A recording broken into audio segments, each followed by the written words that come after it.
The Witching Hour, August 12th, 2025. If you want to know what the Witching Hour means, a quick Google search will tell you, or you can look at any of my other videos. Not any of them, but over half of them. I actually start off the video telling what it's about, so I don't want to be redundant on that. But I did not pray in the witching hour. Lately, as anybody who follows my channel knows, my sleep is pretty irregular, and so probably over half the time I am awake during the witching hour, 12 midnight to 3 a.m. But sometimes I'm not because my sleep is all over the place. The Lord never corrected my sleep, even after I paid tithes and offerings regularly, and that's because he knew I was going to be a targeted individual, and he knew that me sleeping any time of the day or night in an unpredictable fashion would help protect me. Okay, makes it a little more challenging for them if you don't have a regular routine to target you. So the Lord wanted to make it a little more challenging for them in that sense, which is why he never corrected my sleep, because I always wanted to be the type of person that could go to sleep at a particular time and wake up at a particular time like normal people. But yeah, that would have worked against me. So uh they're getting weaker and God is getting stronger. Now God's infinite, yes. I just mean that he's manifesting himself stronger against the targeting. I'll have to talk about this more in the future because I know it's kind of what I wanted to say is kind of slipping my mind a little bit, but it is extraordinary, you guys. It is extraordinary. They're hitting me with DEWs. Okay, so my prayers today were 2 hours and 47 minutes. I did start off praying in the witching hour, but I was too tired, so I only prayed for about 40 minutes or 45 minutes, and then I went to sleep, got up, had some coffee. It's 1:32 now, and I prayed another just over 2 hours. The whole 2 hours, you guys, they're hitting me with DEWs, mainly in my feet, fear vibrations and other things as well. But the light and love of the presence of the Most High God inhabiting the same space that the DEWs they're hitting me in the feet in, his presence rendered these DEWs futile. And so I'm knowing that it's happening. I'm knowing it's happening for hours, but it's not even the correction. The Lord, praise his holy name, is not even allowing them to hurt. It's nothing. It's like if you're an average person, even me, someone who used to get angry all the time, you can get used to birds chirping. You can get used to that. Like the regular birds chirping. I'm not necessarily saying like if you have a weird neighbor who has like a rooster that acts crazy all the time, maybe that might be different, but regular birds chirping, you can be the angriest person in the world, which I practically was, and be like, I can't say, and you get used to it. Like little sparrows and little. That's what the targeting was like. Like eventually, I realized me getting mad at birds chirping is ridiculous. Like I said, like little sparrows and little birds. I'm not talking about squawking and maybe I wouldn't have been able to get over that. I don't know, but um, small birds. That's what the Lord makes the targeting like.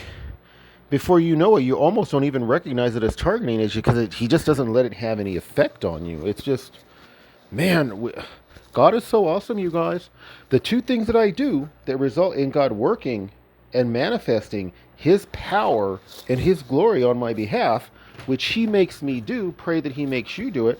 One, He makes me tithe money to Him in the form of helping the poor. That is like priceless. Like the second thing is tithing my time to Him through prayer. So 10% of your day is 2 hours and 24 minutes. And so you want to spend 10% of your day in prayer to the Lord. And if you do that coupled with paying your tithes and offerings to the Lord, what's going to happen? Y'all, when I eat, I always have to rubber band up my beard because I'll get food all in it. What you're going to recognize happening is that He will begin to shield you more and more from all the targeting as the months and the years pass, because you have to do this faithfully. You can't do it once and think that you're going to have this radical breakthrough and you're never going to be targeted again. I'm still targeted, but the Lord makes the targeting amount to nothing, basically, or virtually nothing. You have to do it consistently, and it will happen slowly over time. The Lord has made me obey faithfully, paying 60% of my SSI. Now, the Lord meets all of my needs, right? 30% of my SSI goes to rent. Electricity, fortunately, praise God, this is a miracle of God. Electricity and water is included in the particular housing setup I'm in. Not all public housing in Cheyenne includes utilities. In fact, I was given two, and this is just the Lord letting me know how awesome He is. I was given within 2 days of each other, I was actually approved for two different housing. Both were public housing, and I didn't know which one to pick. But the one that I happened to pick happened to be the one that you didn't have to pay utilities. If I had picked the other one, praise God's holy name, I would have actually had to pay utilities. But that's God looking after me. Anyway, so I don't have any utilities. So the Lord makes me live sacrificially. And of the approximate 10% of my SSI that I get to keep, because actually starting last month, so 2 months now, I actually pay over 60% of my SSI. $50 of that has to go on this phone to pay for the service. So the Lord has made me give sacrificially for over 2 years in this way, consistently. And He's made me pray. So it's taken time for this to become my reality. It's taken time for the Lord to say, okay, you're going to serve me. I'm going to serve you. I'm going to fight for you. I'm going to manifest myself for you. I'm going to indwell with my presence everything they do against you so that I'm shielding you from it. And that's exactly what God does, praise His holy name. And if He didn't do it, this program would overwhelm me. It would be more than I could bear. But because of the Lord shielding me and leading me and guiding me and shaping my behavior, He makes this program for me not even a minor. A lot of times it's less than a minor annoyance. It's just something that's there because it doesn't hurt me. It doesn't. The Lord doesn't let it hurt me. The Lord doesn't let it offend me. The Lord doesn't let it get under my skin. He doesn't let it provoke fear, anxiety, stress. He doesn't let it do any of that, you guys. And I'm like the biggest sissy that I know. I'm not someone who's trying to suggest, oh yeah, this program didn't bother me at all. The exact opposite, y'all. The exact opposite. But because of the Lord, He doesn't let this program bother me at all.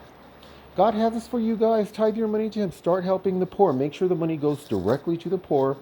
Do your homework. Find a reputable charity. Obviously, a lot of them are not, but clearly some of them are going to be reputable.